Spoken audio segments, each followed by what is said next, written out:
Hey yo, what's up? Daily dose of growth time. Today we're talking about the Dead Sea Scrolls. My spiritual board members have been, specifically one of them, one of my spiritual health board members has been talking a lot about the Dead Sea Scrolls. So I did a bunch of research on them and went down rabbit holes and learned all about it, and then kind of intrigued me about how people work. So here's the basic thing. So Dead Sea Scrolls are super ancient scrolls. Shoot, I forgot I didn't pull up all my notes. I should have, but I'm gonna just rough it. If you want to learn about them, you can learn about them. I just did a blog post about them. You can read that or ask me if you're curious about the Dead Sea Scrolls and how they work. But essentially, they came out. A lot of them came out before the Bible, right? So the Bible has a certain number of books that, which are basically all scrolls from different people, right? Matthew, Mark, Luke, John, and they're mostly all eyewitnesses. The Old Testament is a lot of beforehand, right? So Dead Sea Scrolls would fit in there. And so now there's a lot of questions on why were the Dead Sea Scrolls not involved in the Bible? Why did all the different people that made the Bible decide to push them back? So here's what happens: the Dead Sea Scrolls were found in like a cavern system, and I believe it's in Syria today. I believe it might still be in Israel. I think it's in Syria though, right next to Israel.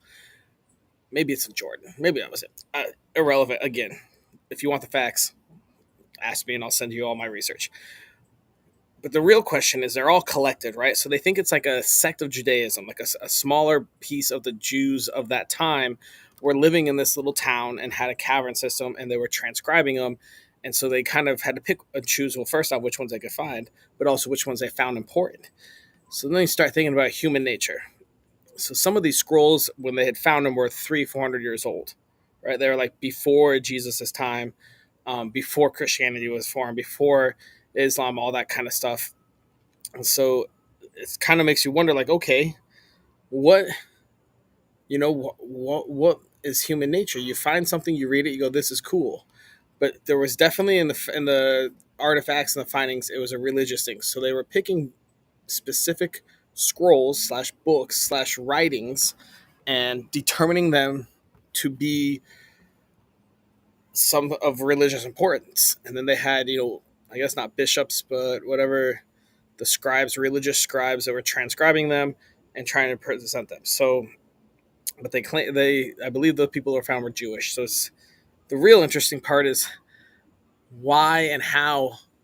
If you read something written down, what maybe they didn't have fiction back then. Maybe everything was nonfiction, so that could answer the question. Maybe they kind of knew it was history they were saving and transcribing it. And so it just makes me wonder, like, you put yourself in their position, like, okay, I believe that there is a God. So this is like, you know, a lot of the scrolls were written before. So what did they read to make them go, I believe that this is an act of a true event.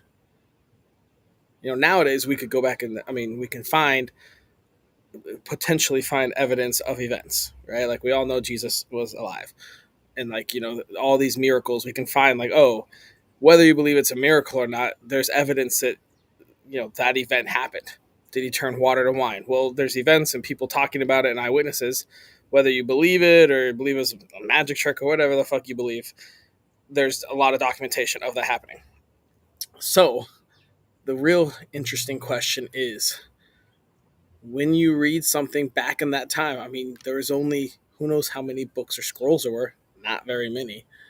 What makes you go, oh, this is a recounting of a miracle from 300 years ago. We need to make sure this stays and people have it. And what makes you go, oh, this is just someone writing a story and it's not important to us and it shouldn't go in our book. And it makes you think, okay, we're making this. I believe in that Jesus was the Son of God. I'm, part of this early religion called Christianity, and we need a text because, like today's Bible, like I believe it didn't even come out till like 1000 AD, and so for like 1000 years, they're just going through all these texts and all this interesting stuff. And it's fascinating what makes you bring them and what makes them, because nowadays you could actually have it where, I mean, nowadays there's all sorts of crazy stuff.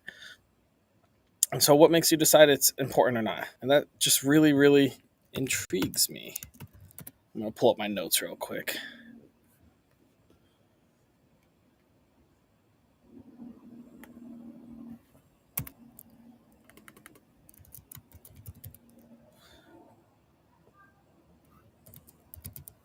Give me just 2 seconds.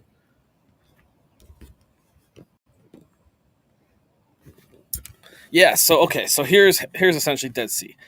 So about 70 years ago in the 47s, it was in Jordan. So the Bedouins found it. They come from a period of like 300 years. They're written over 1,000 years before recently found Bible manuscripts. Not really certain who collected them or wrote them. They think maybe it was a small Jewish sect. And then in AD 70, they think the Romans might have destroyed that village, but never found all these scrolls. So it's 400 years of documents from like 300 BC to 100 AD.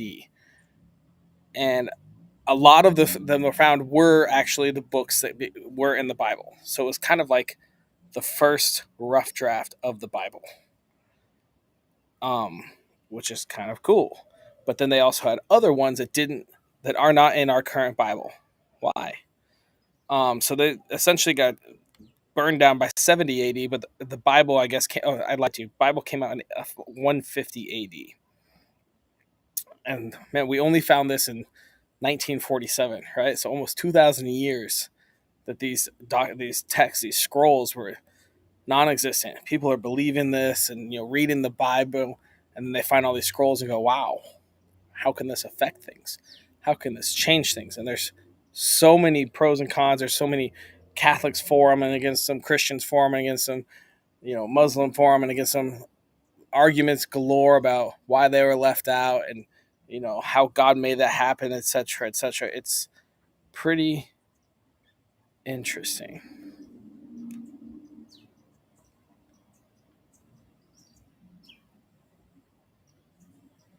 Yeah, so kind of one of the big facts of it is that it shows that the Old Testament hasn't really changed since 300 BC. And the accepted Hebrew Bible, which is kind of what we read now, was established in like 1080. So they're almost identical. Pretty wild.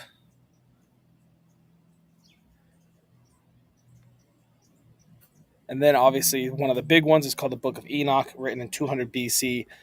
Heavily influenced, Christianity at that time. There didn't really exist then, but it talks about Jesus, the Messiah, resurrection, and final judgment day. And it was really actually an unknown author. The Book of Enoch was not written by Enoch, so that's why they kept it from the Bible. Okay, because it wasn't a authenticated first person writing. So interesting. Apparently, it was a pretty popular book as well during the time of Jesus. Yeah, that's wild. So now you know that about 900 manuscripts were found about 70 years ago that may or may not alter people's belief. I mean, a lot of people have been arguing. It's been a pretty hot topic lately, I feel like. And so we'll see how that affects the Bible and Christianity, Islam, Judaism, and all of that. And now you know about the Dead Sea.